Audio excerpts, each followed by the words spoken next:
Hi again, everyone. I'm Ollie Matthews. This is the Narcissistic Resistance.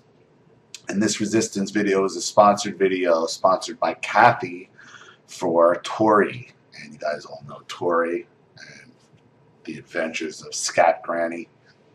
Here's Tori's story.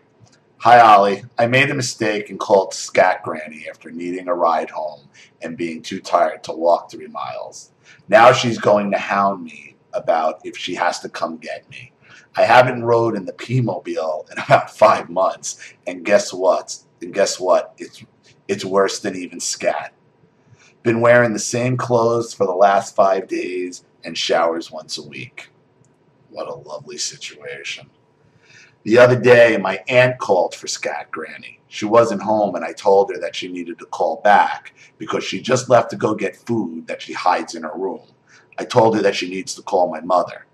So later, my mother said she wanted to know what I told my aunt. She wanted to know if I was talking bad about her. I told my mom that I may be moving out with my boyfriend, and I'm taking my dog with me. I dumbly asked how that made her feel about me leaving, and she said upset. Now I have a feeling she's going to try to guilt me into staying at home with her. Don't do it. So I slowly started to get boxes at work. The only good thing about my job is I'm in maintenance, and sometimes I throw boxes into the baler so I can save a few to take home. I'm slowly packing up some of my things. I've already packed 3 boxes worth of stuff, placed it in the back of my closet. I'm doing it slowly so no one will notice that stuff is going away unless they snoop through my stuff. And I have some furniture. I have something to add to the story I told the other day. I had to go to my grandparents until I was in middle school, and then I was allowed to stay home. When mom was not home, Golden Child ruled the house. I had to stay in the game room, which was a big room with a couch and the TV. The door was shut, and I could not leave. I had to ask to go to the bathroom, and she would only let me out at lunch or 5 minutes before my mother came home.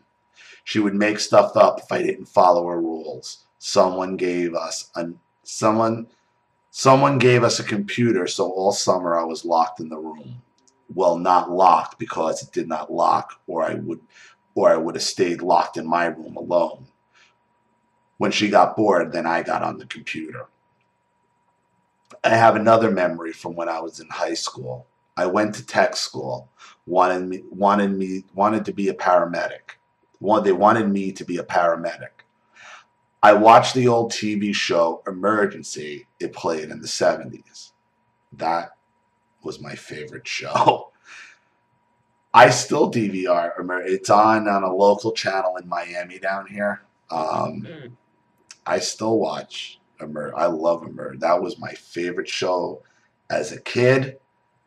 And my favorite character on that show, believe it was Chet.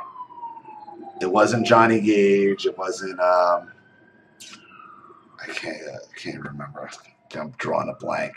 But I used to love Chet, how he would always make fun of Johnny, and it's just such a nostalgic show. It's such a fun show, and it's why I and a lot of other people did become firemen. For like, we loved that show when you were a kid growing up. I think my mother loved the show and was thrilled that I was going to try this. I ended up flunking out, which are writing difficulties, and I was wondering how you would make it through something like that. The course was hard. My parents didn't want to help me. Instead, my teacher had a meeting about me having to still go to tech class, but with something I could handle. So I was placed in something like a career class where they taught safety, cooking, typing, and we took loads of field trips. The only thing, it was for people with learning disabilities. Yes, I'm a bit slow, but they never did anything in class. It was always all the way on the road. I tried to tell my parents that I hated it, but they didn't care. I ended up staying to the end of my high school year. I was a senior and was ready to get out of school. 4 years later, I end up at Walmart. I didn't say this, but the school I went to, the paramedic class was in the ghetto, and my parents hated that and was glad I got out of that class. Got another short update for you. Yesterday, I got woken up by screaming and the dogs barking. Already mad, I was woken up. I go to see what the hell was going on.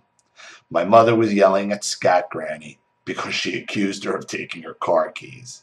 She didn't take the key. My mother didn't take the keys.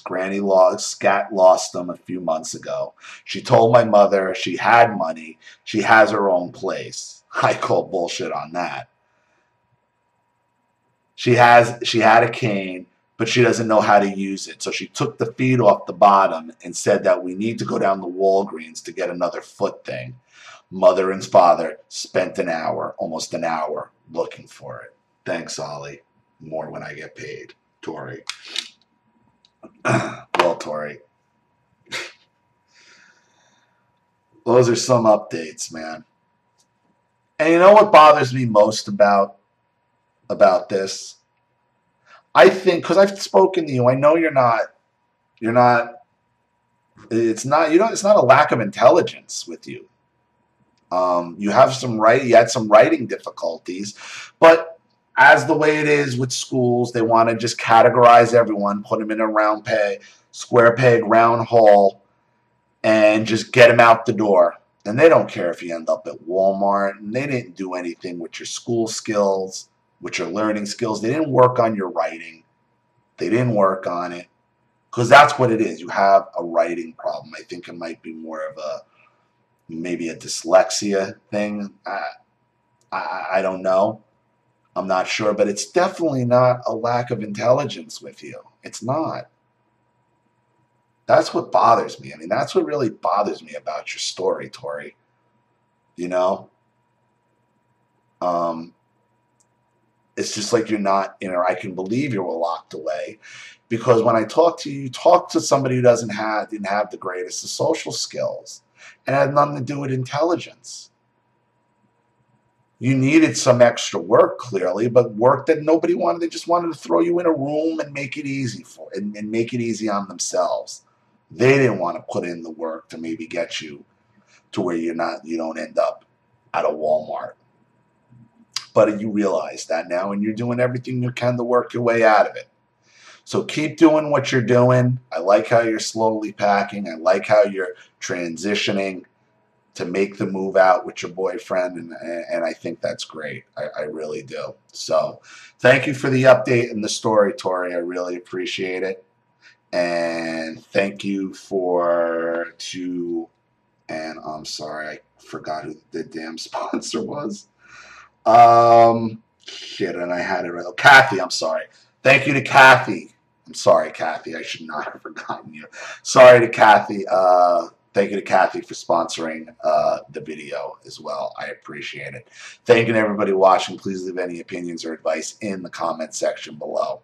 And again, if you want your story read on the channel, you have a topic you'd like me to cover, a narcissist you'd like to expose, you'd like to set up Skype, a phone call, have a private video made, or a Facebook chat, or you'd like to sponsor a video for someone like Tori who can't afford it at this time and needs help or just needs to vent and be a part of it, that's great.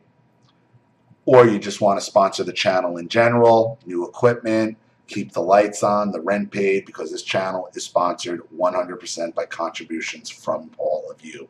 You know what to do with the PayPal and email links in the description box. And if you're still unclear, wait for the instructional video link to pop up on the screen at the end of this video to walk you through all of that.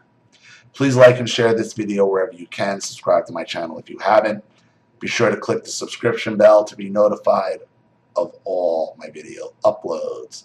I'm Ollie Matthews. This has been the Narcissistic Resistance. Take care, everybody.